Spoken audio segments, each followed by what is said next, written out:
So Elevate Your Life is it's a program that I live on a daily basis, and a lot of people look and come up and ask me questions about like the success that they're seeing from the business side of things.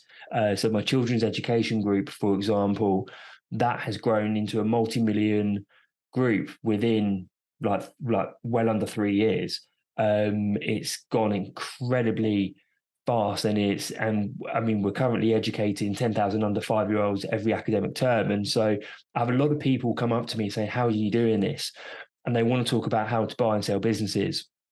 But I always say that, look, we can look at that and I can certainly sort of show you how to buy or sell a business, but the secret sauce.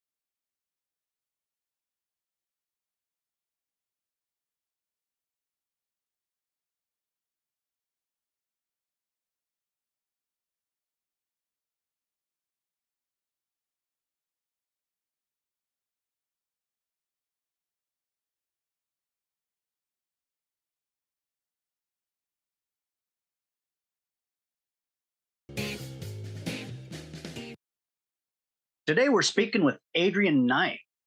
He is an acquisition entrepreneur, a business turnaround expert.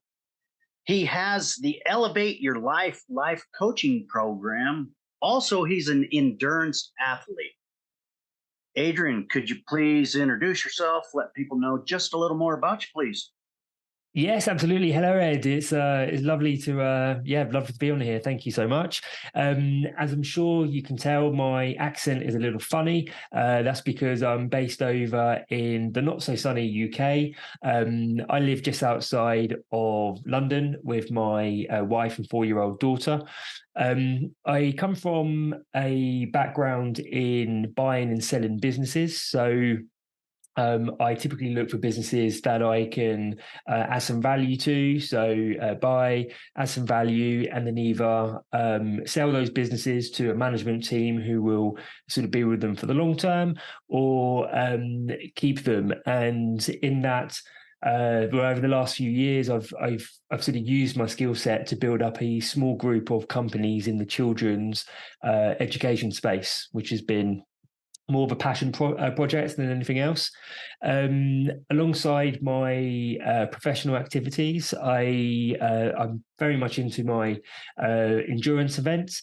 They've been getting quite extreme. So in March of this year, I was in the Arctic Circle on a multi-day endurance event. In June of this year, I ran across Northern England. Next month, which is November 2023, I'm in Sparta, Greece, for the Spartan Race World Championships. So I like to keep myself active and keep myself busy. That's always good because it'll help you keep that youth about you. Mhm. If you don't use it, you lose it. Remember that. It's one of those things. As you age, you really understand that.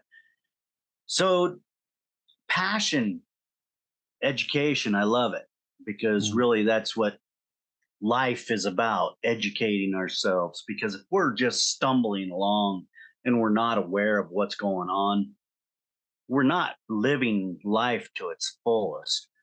And I remember when I was young, education was scary and I didn't like it much because there was so many people I had to deal with, and I really had to dig deep inside of myself to understand why I did not do well in school early.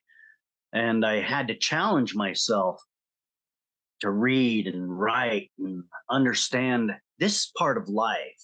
You use education every day, and it's part of fulfilling yourself to be educated.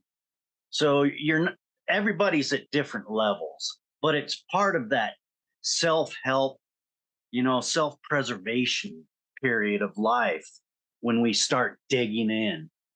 When did that occur for you, and how did that occur for you? Yeah, yeah. So my education started after my formal education finished, and what I mean by that is I also struggled with academics as well, Ed, and for want of a better phrase, I just couldn't see the point. I was incredibly bored at the schools I went to and the higher education I'd done. I always done enough to sort of keep my head floating above water, but I'd never really do anything more. And I didn't want to go any less. I couldn't understand the practical applications of, for example, learning algebra and going into like deep levels of algebra. And I'm not saying it's not relevant, but I couldn't see it being relevant in my life. For me, it was when I was really coming out of education, when I've always harbored aspirations of being an entrepreneur. I've always had this idea that I wouldn't necessarily work a 9 to 5 job. I'm certainly not saying there's anything wrong with that. I just never saw myself living that life.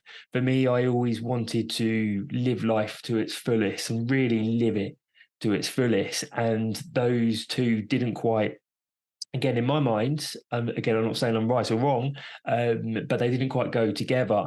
Um, so when I came out of education, I had all of these aspirations, all of these ambitions, but the biggest bottleneck I've found, and what I constantly came up against, was myself. And to this day, that's still the case. And that led me down a path where I recognized that if I wanted to achieve or experience these different aspects of life, then the starting point was me. I had to first become the person who could achieve that, if that makes sense. So it always started with I had to sort of become that person to be able to go and do X or to go and do Y. And when I first started, I mean, I love personal growth and personal development. And when I first started, I can remember very vividly going into the bookshop, actually coming out of my over here it's college, but it's not college as it's known in the US.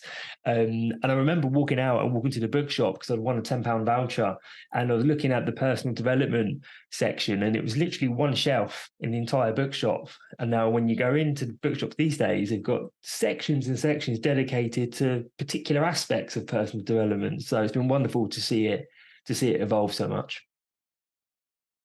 Yeah, I've watched that growth myself, because there's been the stigma throughout time that, especially for men, you don't want to touch on your mental health. And that's part of this personal development, self-help thing, is understanding that mental health is so important to have good health. Mm. So doing research on you and watching some of the videos, there was a point in time in your life where you were standing before your boss and you had a choice to make. Do you want to dive in the crap hole and clean it out and pursue that life? Or do you want to say, no, I don't think so. I'm going to do something different with my life. I feel that that is so important because Mm. so many of us climb into the crap hole and start cleaning it because we're so worried about making that living. And, you know, we don't think beyond that moment. But I think it's critical that we take a short moment and examine why you chose to go that different route. And I often wonder, is that the unique part of a great entrepreneur? Yeah, I'm so grateful that you've sort of found that, because that was such a pivotal point in my journey. So just a brief bit of context, um, I was working as an apprentice bricklayer when I was 19 years old, and um, I in hindsight, I understand why I was now, because I've always felt this strong urge to build. Like I've just want to build. And so as a someone in their teenage, well, their teens, going into the bricklaying profession seemed like a very logical thing to do. So that certainly makes a bit more sense to me now. But I absolutely I hated it. And I hated it for a variety of different reasons. Like I liked the physical aspect of it. And I liked the seeing something sort of build and materialize, but there was a lot of things I didn't like. And I gradually got myself into a place where I started to slide downhill mentally. And yeah, I mean, I was getting quite depressed, but that sort of snowballed even further to the point when it actually evolved. Actually, that was the precursor to having a nervous breakdown. I was just so unhappy doing it. But that point there, I was on the building site, and the site foreman hated me. He did not like me. He never liked me, and yeah, probably still doesn't to this day. I haven't seen him since. But we were all packing up as a Friday, all packing up to go on the van to make the hour-long trip back to the yard, is where all our cars and that were parked. And one of the other builders, this was a large building site, there's a good couple hundred people on there, and it was a private residence of all places. Someone had used the toilet and they shouldn't have used that toilet, and the output of them using the toilet had gone down into this drain, and it had to be cleared. And the site foreman decided that I was the person to clear it, and he stood in front of me, in front of, I think there was around like 8, 9 other people there. And he said, "You go down there and clear it out." And that was the moment, to your point, Ed, when, I just, like, time almost stopped. And it was like there was two very clear paths, one going left, one going right. And I looked at him, I looked him squarely in the eye, and I said, "No." And he couldn't quite believe it. I remember his reaction, because I don't think he was used to being told no, especially by a 19-year-old. And he said, "Go down there and clear it." And I said, "No." And then it was starting to become a bit confrontational, to the point that the person I was apprenticing under, sort of my mentor, he could see that the situation was escalating, and he sort of looked at me and said, "Don't worry, I'll do it." And he jumped down there before anyone could say anything. And it was that moment when we then left to sort of pick up our tools and go to the van. I picked up all my tools because I knew I'd never be going back there. I just knew it. And I sat on that bus, and for the first time in quite a long time, I actually had a smile on my face, and I felt secretly pleased, even though I still felt dreadful. But I was pleased that I wasn't going back there, and I was pleased that there was clearly change happening. Although that was incredibly scary, and I didn't know what that looked like, I just knew that that was a pivotal moment. And yeah, in many ways, that really has shaped a lot of what I've done. It's made me realize, and certainly made me question apparent authority.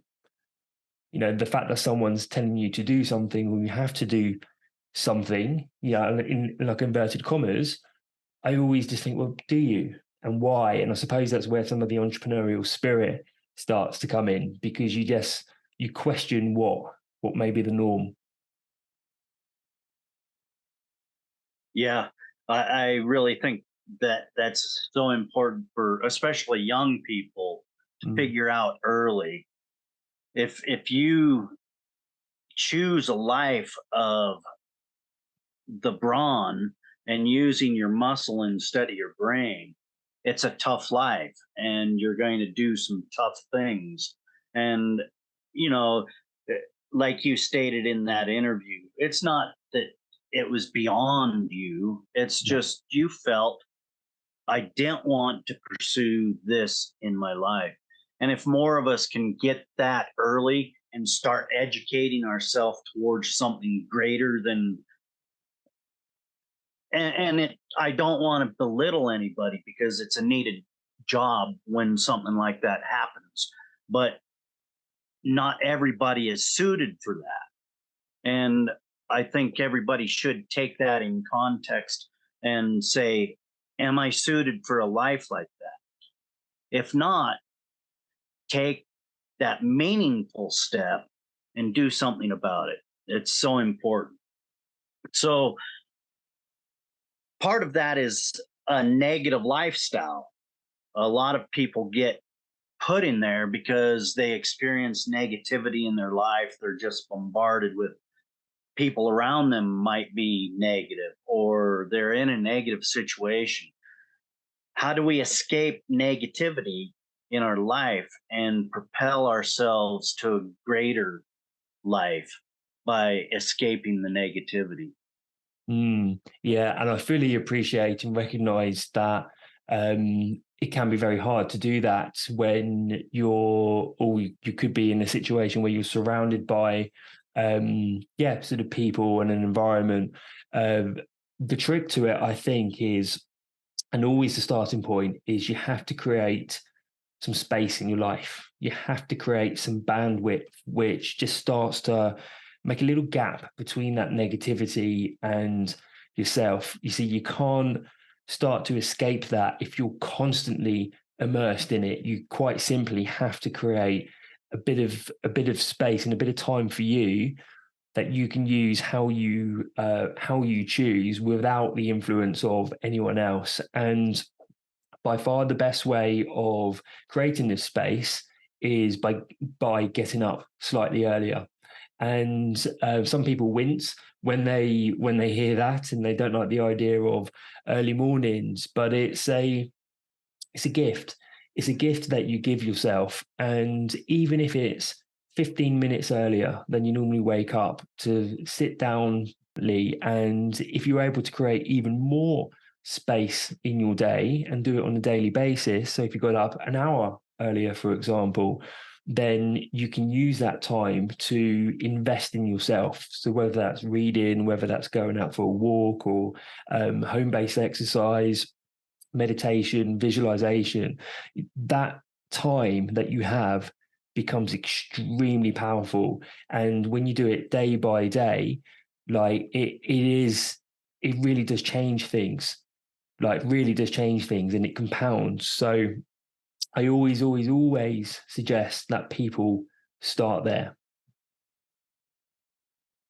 So, with the negativity comes depression, of Mhm. course, because we get inside of ourselves and we don't let ourselves have that time to examine what's actually going on. I think that's important that you say Mm. we need time for our thoughts, because that is where we get lost a lot of the time.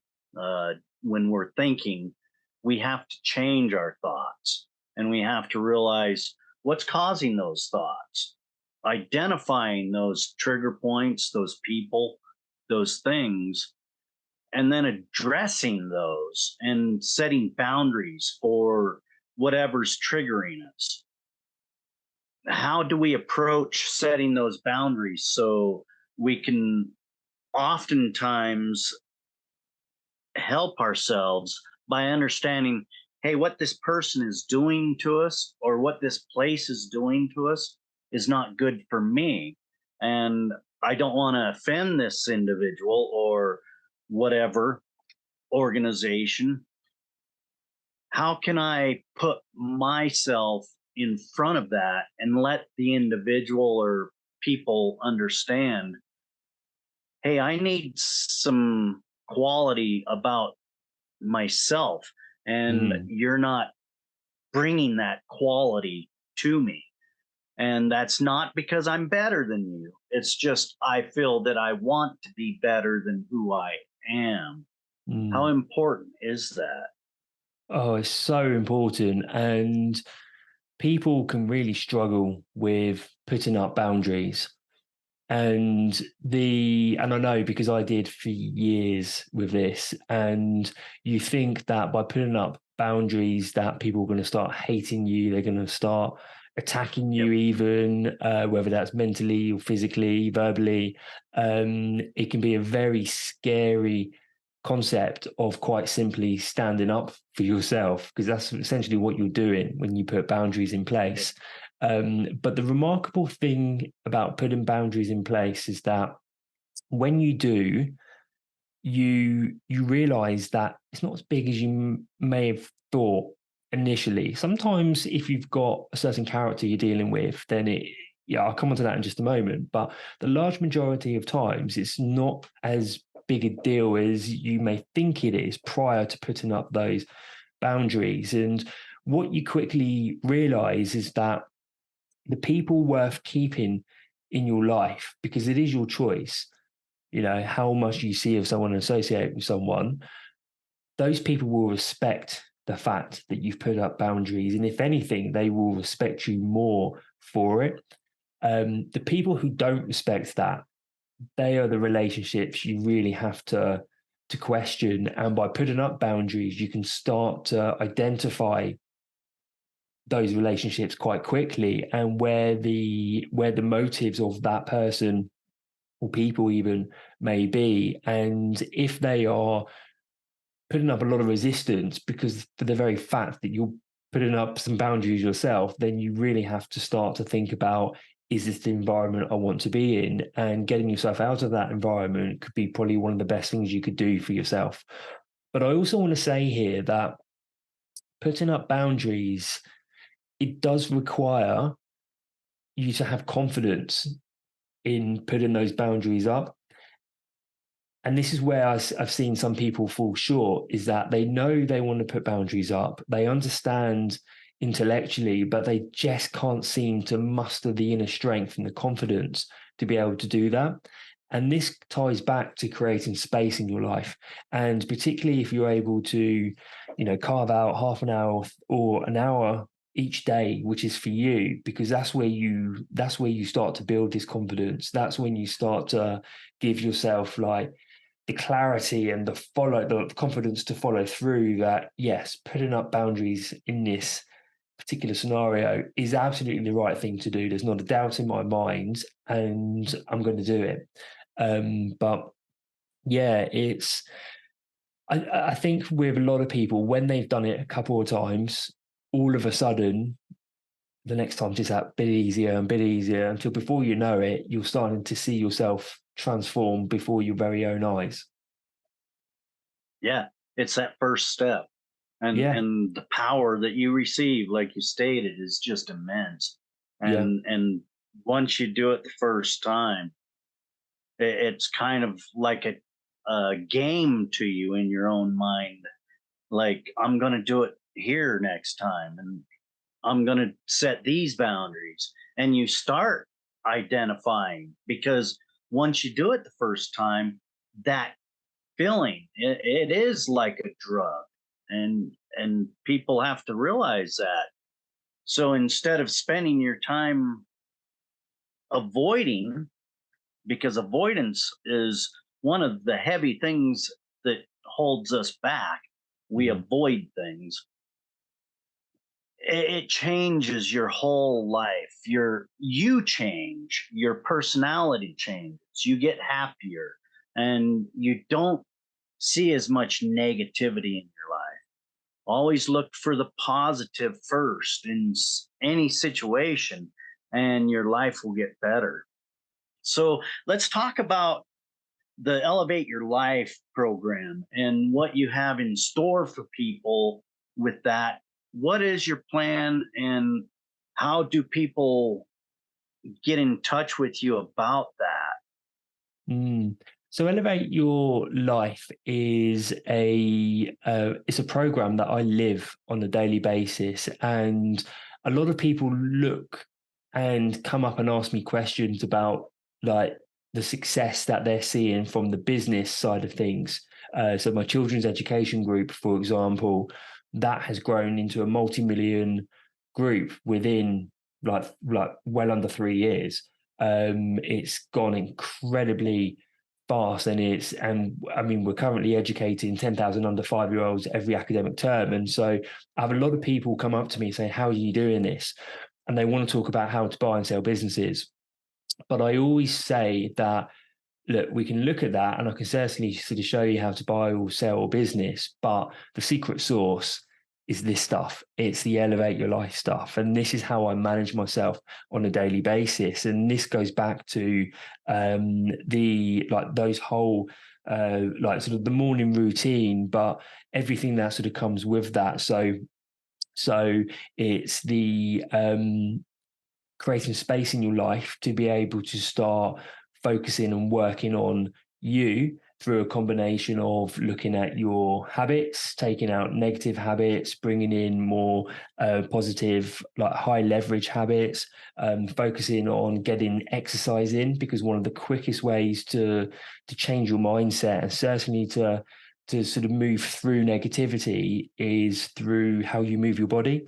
And I'm certainly not saying, become, sort of like down the gym 7 days a week. Yep. For some people, it could be walking for 30 minutes, but it's elevate your life, essentially a culmination of all three. So the fitness side, being more conscious about what we're putting into our body with food, and also the habits that we're utilizing. And I run the whole thing on an app that I've had created.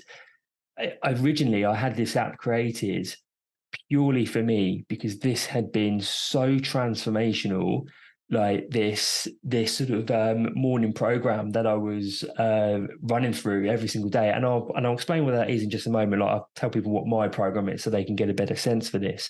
But it was so transformational for me. Like, my life, I didn't even mean for it to happen, but it just turbocharged. It just like shot through the roof, and I couldn't understand it for a long while until I linked it back to this through a series of different events.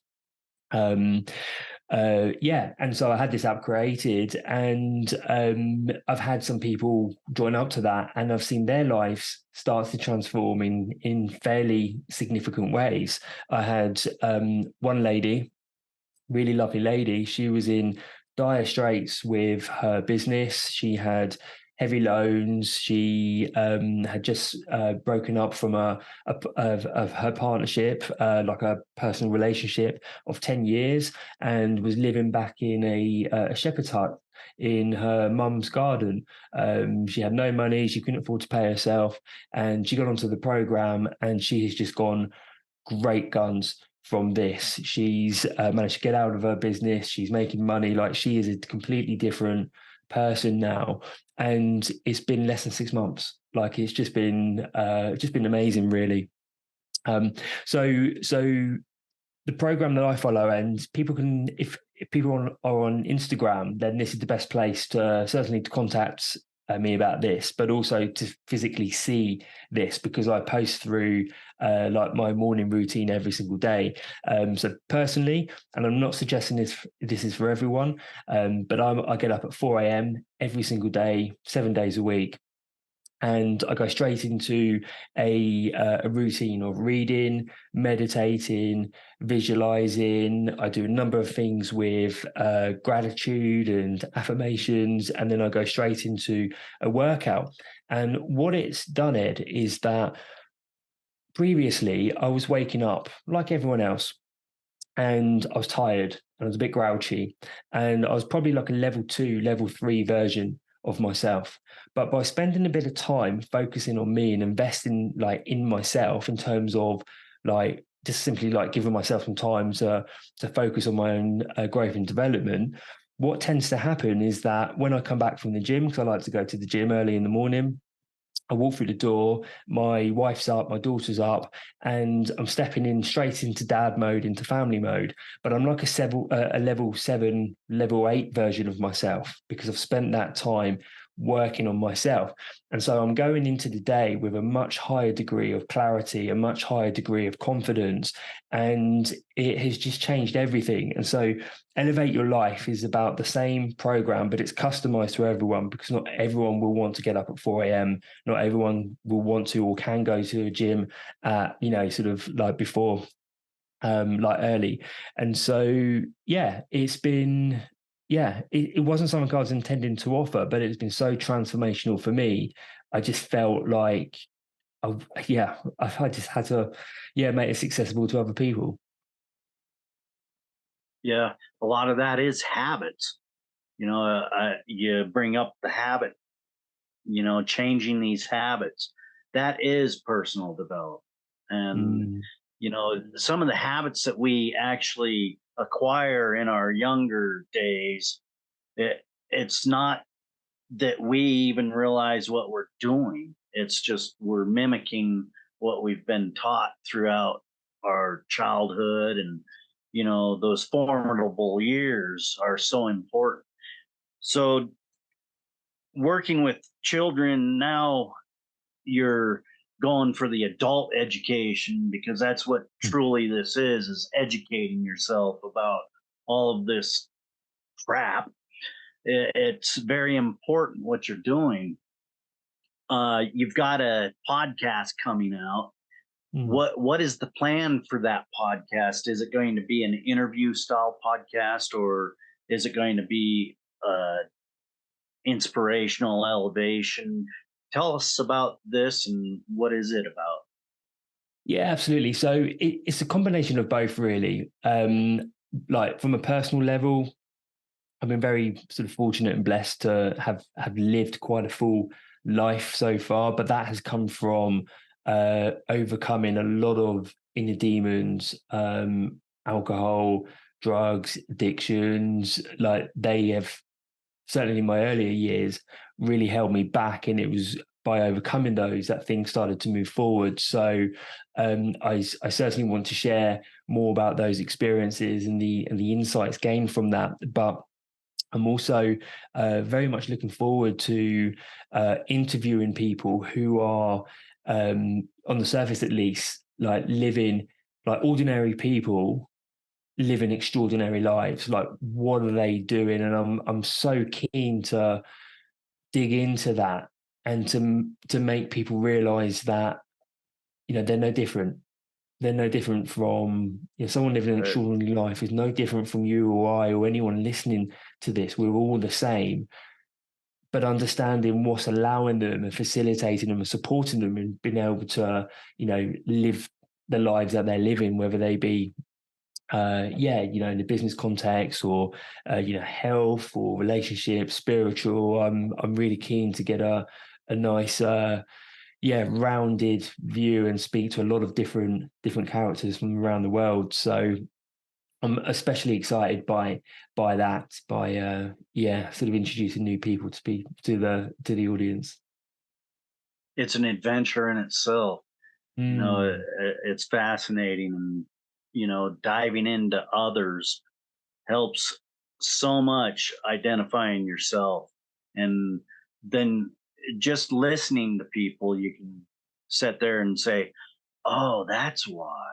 mm, And that is so fascinating to me. This podcasting journey is a helpful thing for so many, and I don't see why it's not everywhere. And it's getting yeah. that way. So that's a good thing. We all need help, and sometimes that's hard to ask.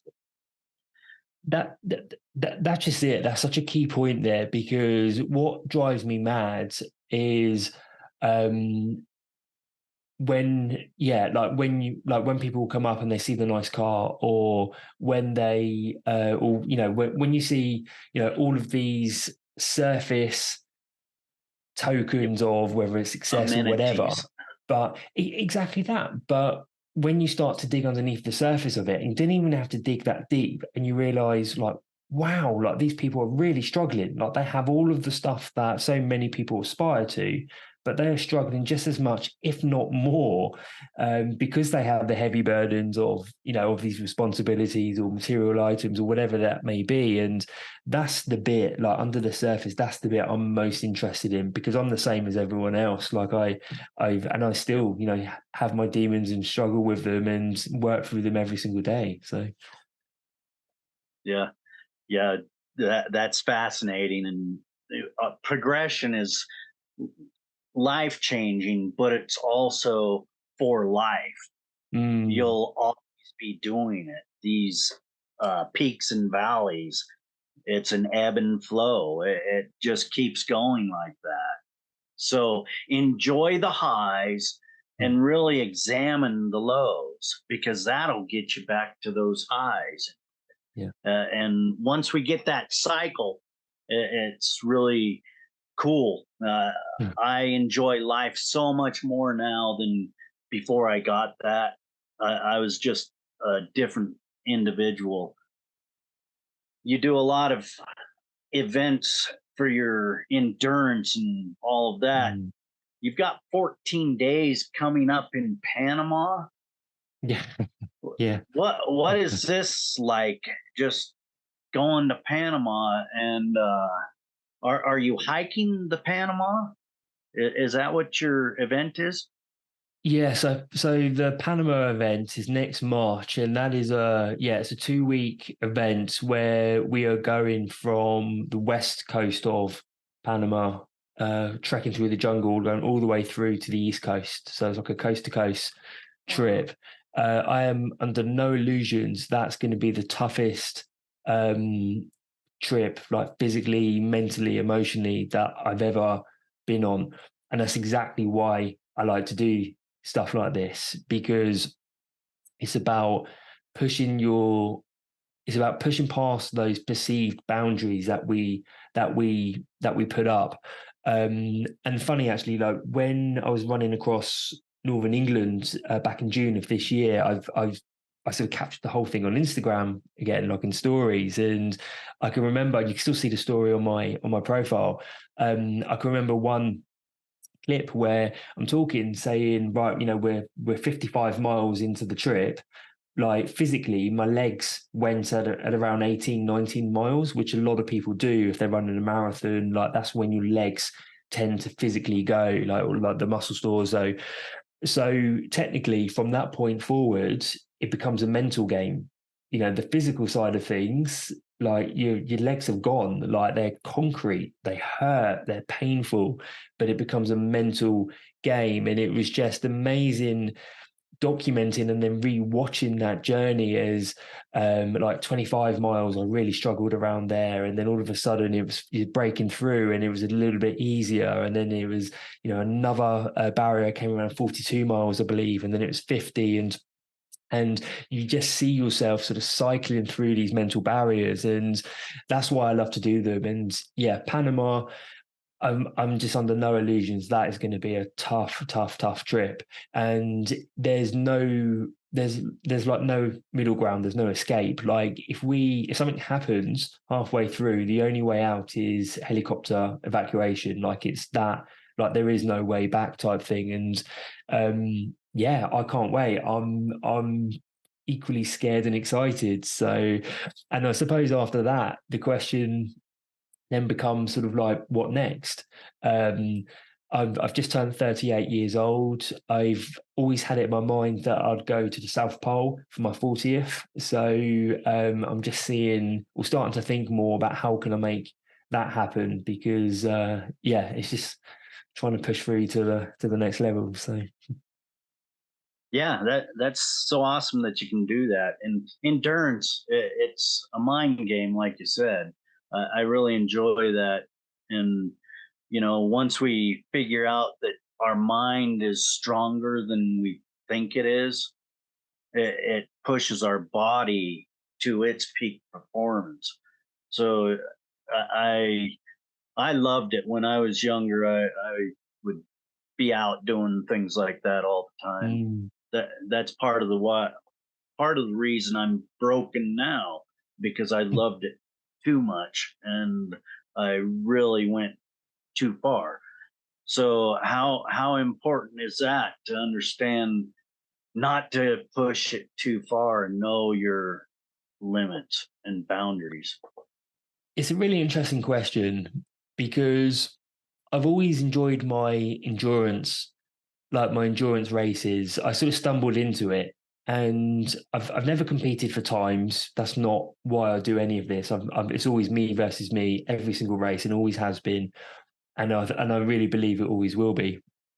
Um, but someone said to me last year, the start of last year, it was a therapist I was seeing actually, and he said to me that he's like, look, Adrian, I can't go into any details, but I have a number of people sitting in the chair that you're sitting in.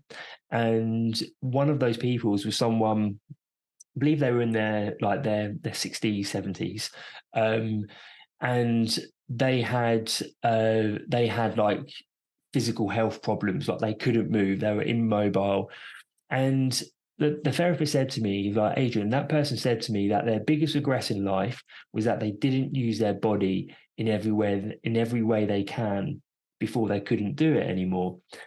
And it really struck a chord with me because you tend to hear people say, "Oh, you know, when talking about like life regrets, I wish I hadn't spent so much time working. I wish I hadn't spent so much time at the office. I wish I had, remained in touch with friends and people from the earlier part of my life."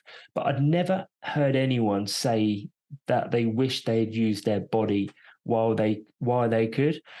And yeah, I don't know. I guess because I just have this natural liking towards like fitness and the endurance side of things, that spurred me. And so to your question, Ed, I don't know where the limits are, and I don't know at what point it will stop. But I genuinely go into every single race saying to myself, "This could be my last. Let's make the most of it." And I funny, I posted about this on Instagram this morning. Um, like I try to live by a regret minimization model. So I just all Big. I really care about is that when I'm older, I don't care about the material, the money, like none of that stuff. It's about when I'm older and I'm looking back on my life and I've got as minimal regrets as possible. That's the only thing that really, like, I really care about. And so, yeah, if I reach a place in the next couple of years where I can't do physical events anymore, I just want to be able to look back and say, you know what, you had a great time in the times you did, and you did what you could, and for that to be enough. I've got to get that mindset, Adrian. I'll tell you, because I miss it so much. You know, the things that I used to do, and I enjoy so much hearing about people doing it because Mm, really, when you can't anymore, you will miss it, and that's why it's so important to grab it now, man. When you have the ability to do it. I love it. So that was inspiring in itself. Do you have a call to action for our listeners? I can go on for hours with this stuff. um, yeah, so I am very active on social media, most especially Instagram, which I've mentioned a couple of times. So if you want to sort of find out a bit more, if you want to reach out and have a chat and talk through your particular situation, or just to find out more, social media is by far the best place. I'm on there every day. My handle is the same for all of them. So TikTok, LinkedIn, and Instagram. And funnily enough, I'm not that active on Facebook. I have a personal profile, but I'm not really that active. But the handle is Adrian J Knight. That's Knight with a K, no S on the end. And yeah, I love to speak to people, love to help people where I can, and yeah, just always like to connect really. So yeah, feel free to reach out. So that is the best way to get a hold of you is LinkedIn or Instagram, excuse me. Yep, Instagram's the best. In all honesty, I've not put together like a personal website or anything right now because I've been so busy in the buying and selling business side of things. In real honesty, I wasn't expecting to find myself in a place where I would be talking a lot about personal development and personal growth on like podcasts like yours, Ed. Um, but it has been so transformational for me and for what I've sort of rolled up into Elevate Your Life. Like truly, hand on heart, has been so life changing that I've just felt this almost this inner duty to stand on the rooftops and to scream it as loud as I can because this stuff works. And I'm now in a position where I've not just seen it work and compound for me, but I've seen it work for the people that I've started working with, and I'm like, wow. So yeah, if you're in that sort of negative place, or you're just not happy with the level of life you live in, and you sense you can be living so much more, then we should definitely chat because that's exactly what I'm about. Yeah, what you're doing is awesome, and you play life the right way. I'm impressed about that, and I'm thankful that you're out there giving back. It's awesome. Thank you for being part of the Dead America podcast today. Thank you so much for having me. It's yeah, it's a real pleasure and an honor, Ed. Thank you.